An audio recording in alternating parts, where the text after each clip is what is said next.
मार ही डालोगे क्या सरकार?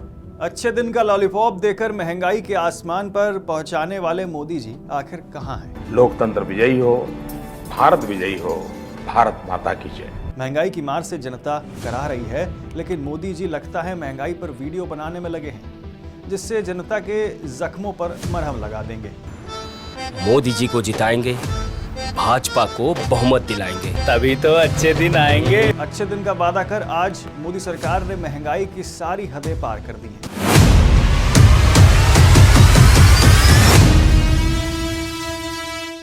आपके रसोई का बजट अब बढ़ने वाला है, क्योंकि पिछले एक हफ्ते के दौरान देश भर में खाने पीने की चीजें महंगी हुई हैं। चीनी के दाम के साथ साथ प्याज, टमाटर, तेल की कीमतों में भी बढ़ोतरी हुई है। तो अब अच्छे दिन भूल जाइए, अच्छे दिन आने वाले हैं। अच्छे दिन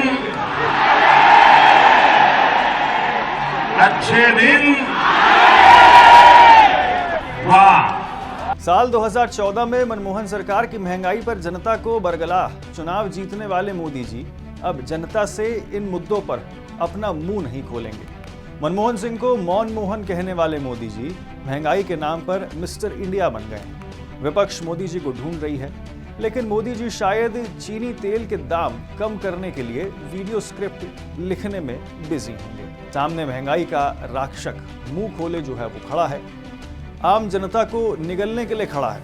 और मोदी जी को पिछले 20 दिनों में चीनी के दाम 20 रुपए तक बढ़ा दिए हैं। इससे पहले सीएनजी के बड़े दाम ने जनता को खूब रुलाया, लेकिन देशहित के जुमले से नवाज कर चुप करने की कोशिश की गई। मगर जब सालों से सो रही जनता जाग गई और पीएम मोदी से पूछ रही है कि मार ही डालोगे क्या मोदी जी, अच्छे दिनों का सपना दिखाकर आज जनता की हालत ऐसी हो गई है कि चोट दिखाई भी नहीं देती और दर्द छुपाया भी नहीं जा रहा है। महंगाई लगातार आम आदमी की जेब पर चोट कर रही है। चीनी जैसे रोजमर्रा की चीजों की कीमतें बढ़ने से घर का बजट बिगड़ रहा है, लेकिन मोदी मंत्री कह रहे हैं कि महंगाई बढ़ने से इतना कोई ज्यादा फर्क नहीं पड़ने वाला है। कैसे नहीं होता मित्रों, मैं शासन में बैठा हूं, मुझे मालूम है इस प्रकार से रुपया इतनी तेजी से गिर नहीं सकता। अरे ये नेपाल का रुपया नहीं गिरता है, बांग्लादेश की करेंसी नहीं गिरती है, पाकिस्तान की करेंसी नहीं गिरती, श्रीलंका की करेंसी नहीं गिरती। क्या कारण है हिंदुस्तान का रुपया पतला होता जा रहा है? याद कीजिए 2014 का वो दौर, प्रधानमंत्री नरेंद्र मोदी चुनावी मंचों से कहते थे अच्छे दिन आने वाले हैं, जनता से नारे लगवाए जाते थे, उम्मीद जताई जाती थी, एक नए भारत का सपना दिखाया जाता था। 60 रुपए के पेट्रोल पर बीजेपी नेता पानी पी पी कर मनमोहन सरकार को कोसते थे, और अब प्रीमियम फ्यूल 167 रुपए प्रति लीटर जो है वो पहुंच चुका है। इस पर किसी के बोल नहीं खुल रहे हैं। स्मृति ईरानी के प्रदर्शन भी अपने दिमाग में लाइए, कैसे बीजेपी की ये तेज तर्रार महिला नेता सिलेंडर के साथ सरकार के खिलाफ हल्ला बोल रही थी, खुले मंचों से सरकार को घेरने का ऐलान करती थी। मोदी के भाषण महंगाई बम से पटे रहते थे। 40 की मिल रही है। मोदी का संदेश है 6 तारीख को कमल का बटन दबाओ और 13 रुपए किलो में शक्कर खाओ।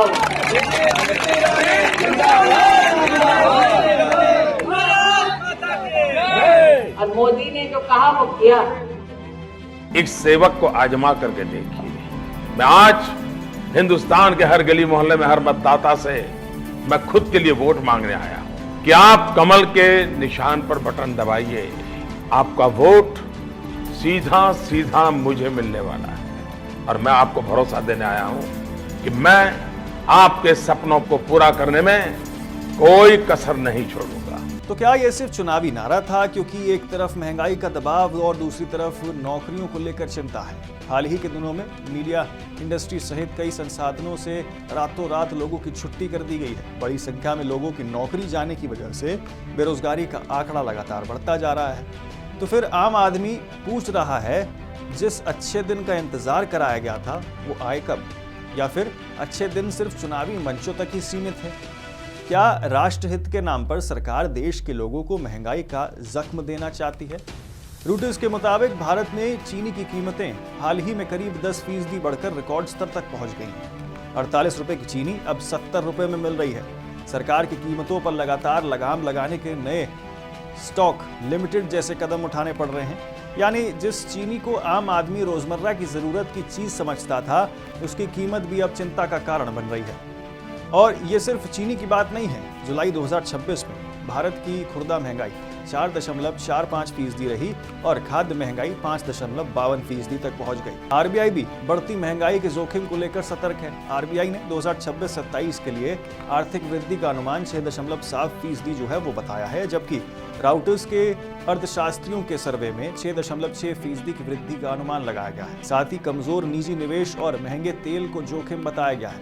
ऐसे में परेशान जनता के लिए नंगा नहाए और निचोड़े क्या वाली कहावत जो है वो बिल्कुल फिट बैठती है। आलोचकों का कहना है कि चीनी के दाम में उछाल इथेनॉल की वजह से हुआ है, लेकिन सरकार ने साफ तौर पर इसे इनकार कर दिया है। सरकार का कहना है कि चीनी की कीमतों में उछाल की वजह जमाखोरी है और इसे रोकने के लिए सरकार ने 30 नवंबर तक कारोबारियों के लिए 400 टन की स्टॉक सीमा तय की। तो वहीं पिछले एक महीने के दौरान अरहर, मूंग, उड़द और चना जैसी दालों की कीमतों में भी जो है भारी उछाल देखने को मिला है।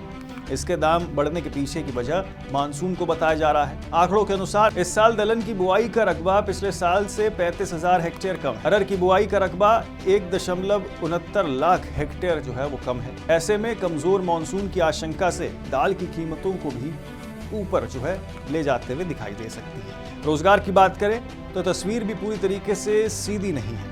जुलाई में बेरोजगारी दर घटकर 5.1% हुई है, लेकिन फिच ने भारत की मजबूत आर्थिक वृद्धि को स्वीकार करते हुए युवाओं के रोजगार से जुड़े जोखिमों को भी देश की आर्थिक स्थिति के लिए चुनौती बताया है।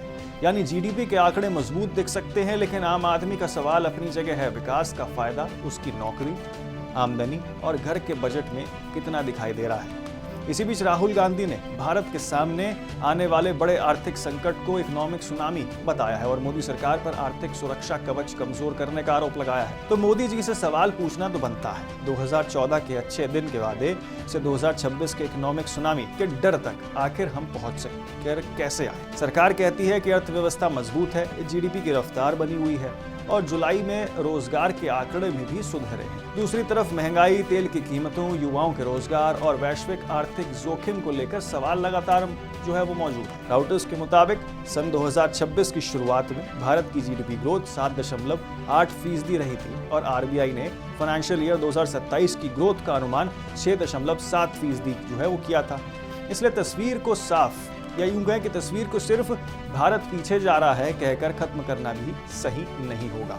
लेकिन लोकतंत्र में असली पैमाना सिर्फ जीडीपी नहीं, आम आदमी की जेब भी है और जनता आज यही पूछ रही है कि मोदी जी अच्छे दिन जो वादा किया था उसका हिसाब कब मिलेगा।